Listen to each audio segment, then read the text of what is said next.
Hello everyone, it's Tracy from Tracy Designs and Artworks. Welcome back to my channel. Today we're going to be working on a Shabby rose canvas magnet.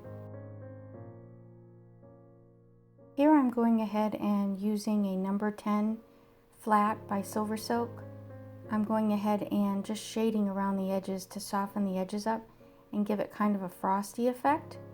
You can also use a number 12 also. Both work pretty well.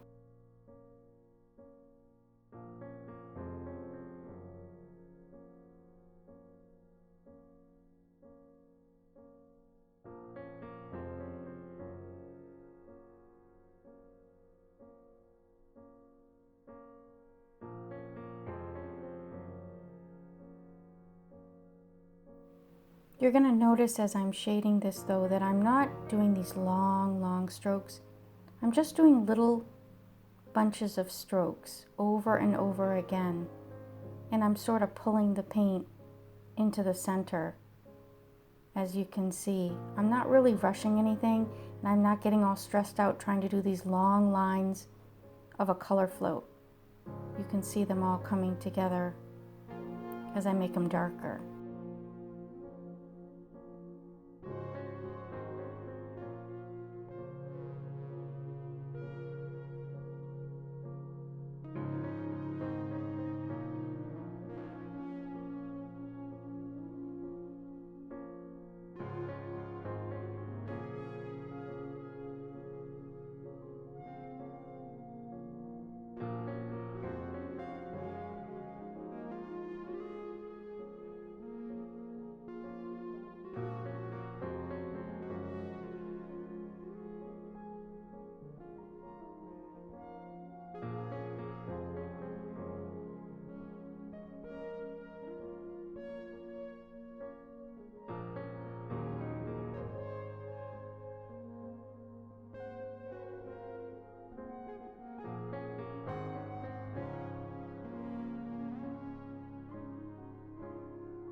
So once the frosty sides are pretty much dry, and I'm pretty sure they're dry, I'll go ahead and I add in any of the leaves that I wish to do. This is the first layer that I've added in already.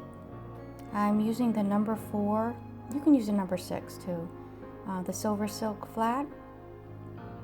I test out my colors to make sure that they're about the hue that I want them to be, and then also the value. I work from lighter to darker.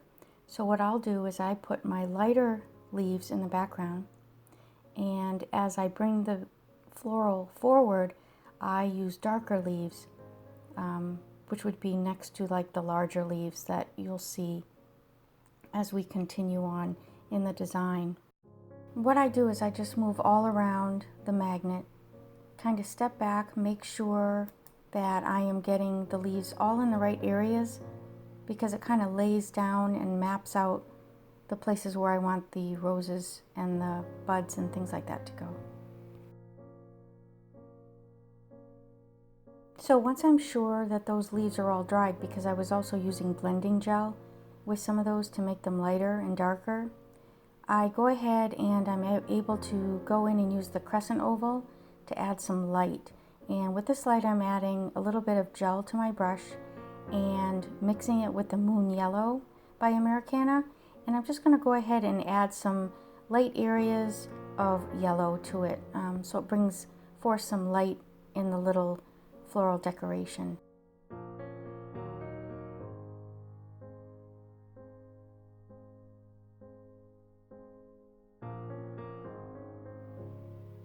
So here I've let that dry.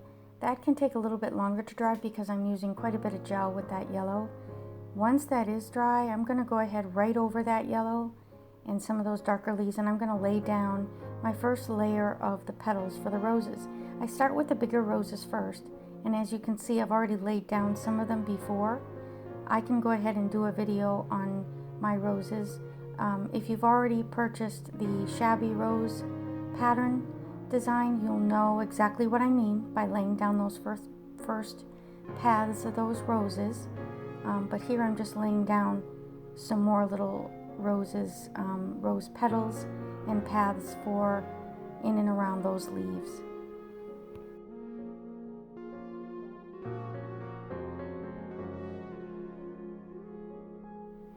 Your roses are going to go ahead and twist and turn. They're not going to be completely perfect. In nature, roses can look perfect, but if you look really, really close, they're turning and twisting in all different ways. So don't be afraid to twist and turn your brush and twist and turn where you're working, your surface area. So you'll notice that with this magnet that I turn it all different ways to help me paint the roses in a particular direction.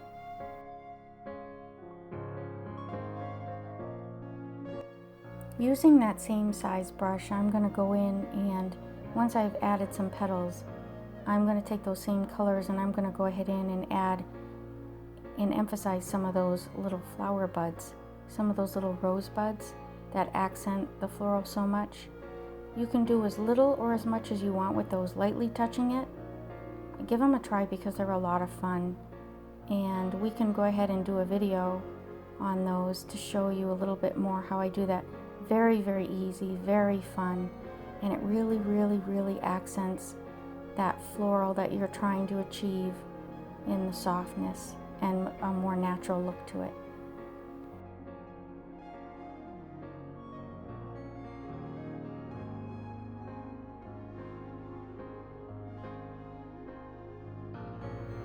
After letting things dry a bit more, I'm going to go ahead in and add some of those accent buds and accent petals where I go back into the painting trails, load my brush that already has paint on it with gel, and I go ahead and just lightly touch certain areas that I want to have accents of petals, not formal petals, but just the hint and impression of the petals coming out.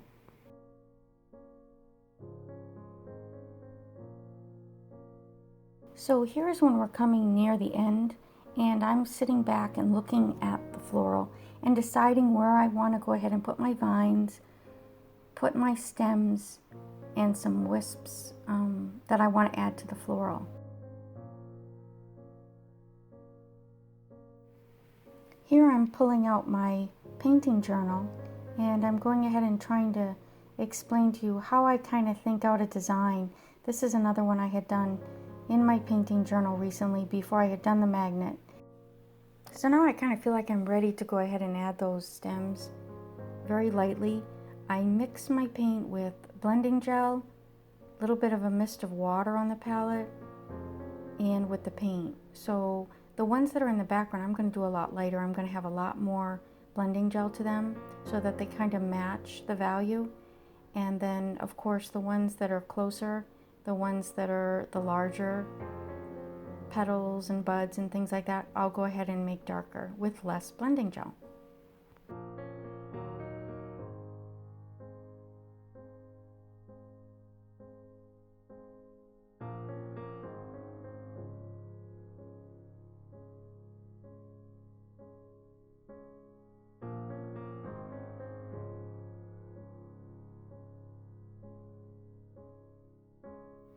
Once I get all those stems and wisps done, now it's time for me to go on and just check out what I need to fill in.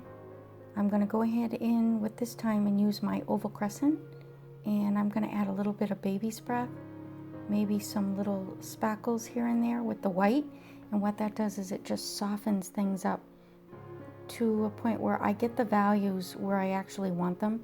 If I've made some leaves darker, then I can go ahead in and use the Oval Crescent to go ahead and make them lighter.